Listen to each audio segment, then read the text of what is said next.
Today's number is 5. 5-game losing streak is over. Magic number is 5. They win 5-1 over Washington. And I would think Ricky Bottalico and Ben Davis, as we welcome our friends to the postgame program presented by our friends at Cure Auto Insurance, that is a significant weight, at least loosened, if not lifted, off of their backs right now to have that losing streak broken. You want my honest opinion? Yes, I do. I think they saw when they got into Washington last night that the Brewers had lost. I think that was the weight that was taken off of their shoulder, because if it was the other way around today, you would have saw a little bit of a tighter ball club. Well, number one, you're not playing a very good team, and the Phillies went out there and beat that team. That's what you need to do.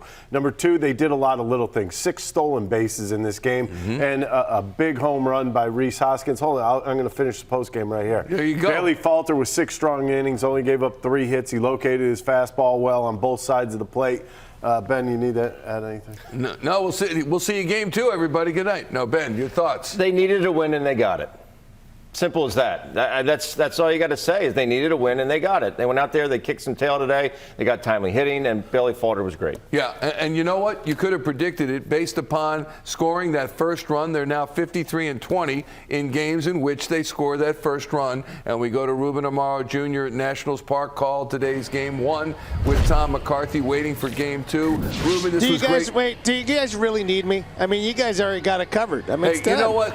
Don't sound like John Kruk now. Yes, we need you. Are you kidding me? No question about it. We need you, Ruben. No question about it. Let's talk first about Bailey Falter. He really had been crushed by Atlanta his last start, and we wondered how he would bounce back from that very nicely, as it turns out. Your thoughts on Bailey Falter, Ruben? I mean, the really cool thing about Bailey Falter is this guy's got ice water in his veins. I mean, he's really relaxed. He's confident. He's quietly confident. He goes about his business. And I love his demeanor on the mound. And I talked about it a little bit during the broadcast. We're talking about another big gun at the top of the order with Kyle Schwarber. What are you seeing out of him right now? He just seems to be taking way too many pitches for called third strikes and swinging through a lot of pitches as well. Yeah, he seems a little bit in between right now. And you see that I always felt like this with Kyle Schwarber, that if he is so quick with his bat, that I think sometimes it's almost like he makes a decision a little early to swing, even before the pitch is in the zone. And I just think that if he would just wait just a little bit longer and just sit back, he's just so strong and quick with his hands. And right now I think he's just making really, really early decisions. And not getting, like when he gets pitches to hit, he's probably trying to do a little bit too much with them. And, you know, he's a guy who's actually pretty cool, calm, and collected. I mean, he's one of the veteran guys who's actually he's got a ring. And so you would think that he's, you know, a little bit more cool and calm in this situation. But, you know, he's one of those guys that, you know, at any point, if he gets hot, he can rattle off 5 or 6 home runs in a couple of days.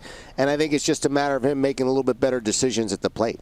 All right, your thoughts on what is going on with Sir Anthony Dominguez right now? 36 pitches it took him.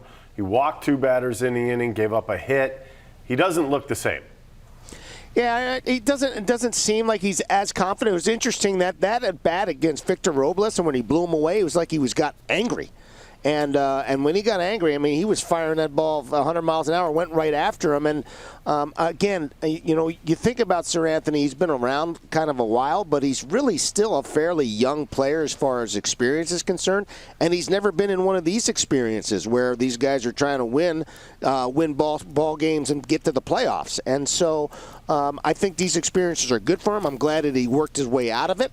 But it's about command and really being able to calm things down, slow your heartbeat down, and be able to make pitches. And I'm glad he worked his way out of it. Hopefully that'll give him some confidence for his next outing. Rube, we thought they would win, but at the same time, you just don't know in this sport in particular. So now, what does this do for game number 2, should they play it? And there might be weather in the way, because that magic number could go to 4. Alcantara on the mound tonight for Miami against Milwaukee could go to 3. And all of a sudden, all of this misery could be washed away on the brink of something really special. What are you thinking for the nightcap?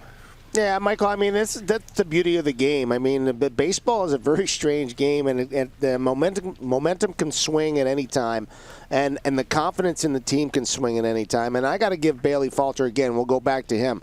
To me, it's always about starting pitching. If you get good quality starting pitching, you got a chance to win every single night. I think they got pretty good pitching the entire series of the Cubs. They didn't swing the bats, obviously. But if they continue to get good, solid starting pitching out of these guys, I think that there shouldn't be a problem with these guys getting in.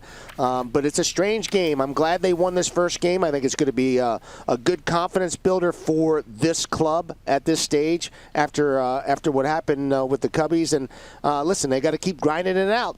And try to have some fun. I think Rhys mentioned it before, and we've talked about it a lot. This is supposed to be the fun time of the season, and hopefully they can continue to have some fun. Last one, Ruben. Should this nightcap be washed out? Noah Syndergaard scheduled to start in game number 2. Would it change anything if it were washed out going into tomorrow?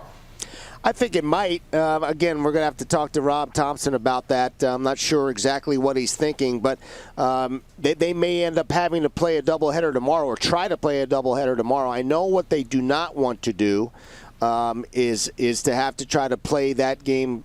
Apparently, there's an off day in between Wednesday and Friday, so they got the Thursday day that's open.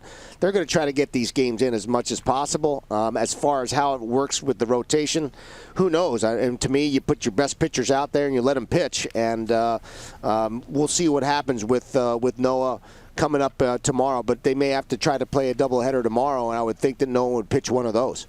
All right, my friend, we'll check you in the pregame coming up. Ruben Amaro Jr. from Thanks, the booth at Nationals Park. We thank you. Take a look at Chasing October. They're getting there inch by inch, presented by your Toyota Tri-State dealers. And here are the standings up to the moment, with the Brewers now a full game back. If the Phillies take game 2, if it is to be played, they would go a game and a half up. And then if the Brewers were to lose tonight to Miami, and again, Sandy Alcantara on the mound for the Marlins, that would be even better, as the magic number would shrink for the Phillies to 3, guys. And all of a sudden, things are looking up. They should be well, they weren't yesterday at this time. Let me tell you that. I'm telling you. For the 5 days prior. When did it start looking up for you? Watch. See, now I'm playing host. I'm asking you a question. When did it start looking up for you? About 10 minutes ago. No, you're wrong. It was last night about 11 o'clock at night when Milwaukee blew a 2-0 lead and gave up a grand slam in the 8th. That game turned around like that. And then you got to understand, Milwaukee's got to make up 2 games. It says 1 in the standings, but they got to make up. Yeah. They got to make. Well, I guess today's second game would be that half game that you have to figure out. Yeah. Because if the Phillies were to go and lose that game, then it could get down to nothing, right, tonight at some point. But I just look at it this way. When the Brewers threw away that game last night, I thought if you're the Philadelphia Phillies, you could take a deep breath. You didn't completely throw away your lead. Hang on, let me go back to being host again, just for a minute, then I'll let you be host. Ben, do you agree with that when Milwaukee lost last night, that really is what provided the breath of fresh air that the Phillies needed? I'm sure it gave them a little bit of kind of just, you can exhale a little bit, but if I'm in that clubhouse right now, I'm only worried about game 2 and Tommy Romero, if they do play game 2 tonight. This game, yes, it was nice to get that victory, but they have to put it in their rear view. They can't look at it and say, oh, we won a ball game that we desperately needed to win, and the Brewers lost last night. No, just worry about game number 2 tonight, and I think that's all you can really concern yourself with at this time. All right, let's go to the clubhouse at Nationals Park. Here's Rob Thomson, post game 1. Yeah, it was nice, to score the run in the first inning and get ahead, and it got energy going a little bit more. I mean, we had good energy, but it just kind of pumped everybody up a little bit. It was good. When there's an atmosphere like this, these games are huge for you. You got to create it. Yeah. You really have to create it, and our guys were good. Falter, Tremendous. I mean, you couldn't ask for more than that. 6 innings. They threw the ball well. He commanded the strike zone. Secondary pitches were good. It was really good. Eflin was up early. Did you think of getting Falter out of there after 5? No. Just wanted to give him enough time? Yeah, just wanted to give him enough time. And when we were in the 6th, Eflin may have rescued Falter if we had a guy or 2 on. Yeah, that's why it was up.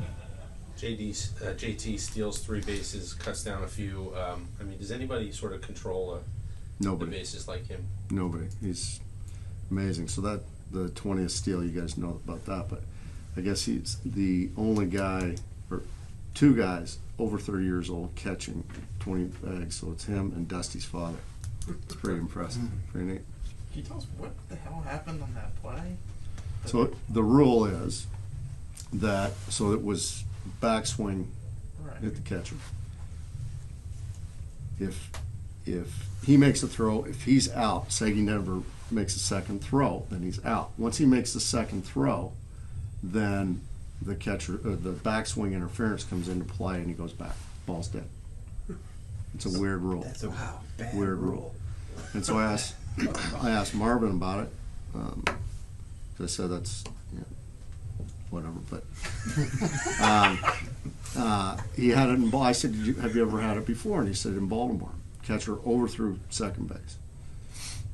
Runner's going to third now. So back interference, backswing interference. Runner's going to third, center fielder comes up and throws him out at third base. They have to send the runner back second. But the pitch didn't count. Yeah, the pitch counts. But then there was. There was an extra But ball. then there was it seemed then Eflin both walked and struck out the batter. Then. That's right. I don't know. Okay. Count's been a challenge recently. Yeah. Yeah. But JT is only is the second catcher in history with a 2020 season. Yeah. Pretty neat. What has this season meant for your team as a whole? He's been everything for us, Big hits, controlling the running game, the way he runs the game. I've said all along that he should be in the MVP conversation for me. That's how important he is to this club. I feel like Stott might save you a few. He played great today. Sometimes. Really did. 3 great plays up the middle. The one to end the game we needed that one. You talked about with barely no one in the park, you have to create your own energy, but to break the slide, knowing what's at stake and the games are running out, how big was that for you today? That was huge, I thought the guys brought good energy and Rhys getting it going in the first inning was huge. Falter just calming everything down. Yeah, it was a big win for us, no doubt. That's made Fetty work a whole bunch too. Yeah, His pitch count up 90, there. what was he, 100 pitches? Yeah. After 5, so you get 20 pitches an inning, it's pretty good. What are you hearing about tonight? Don't know. The groundskeeper was going to come in and give me an update, but I've heard different stories. It's going to be light, it's going to be heavy, I've heard everything, so. If it's light, it's go. Yeah, they're going to try and get him in. And some of the guys you used in the first game, could you have them in the second game? Bullpen? Sure. Stott has played a lot Yeah. over the last year between the fall league and then the mini camp. Yeah. And then so yesterday you gave him a bit of a blow. Yeah. How much did he need it? And you see him get to those balls today. How much do you think that the break I think it today may have helped him a little bit, but it's a grind down the stretch here, and it's his first time playing this time of the year and playing as many games as he has, and with all the stuff that's going on with us in the wild card, it's something he's never gone through before. So it's good to give these guys a blow. Will JT catch game 2? No, Okay. no, Stubby will catch. He'll be basically the same lineup except for Stubby catch. Can I ask you? I know this was pretty. Garrett Stubbs will catch game 2. You just heard from Rob Thomson.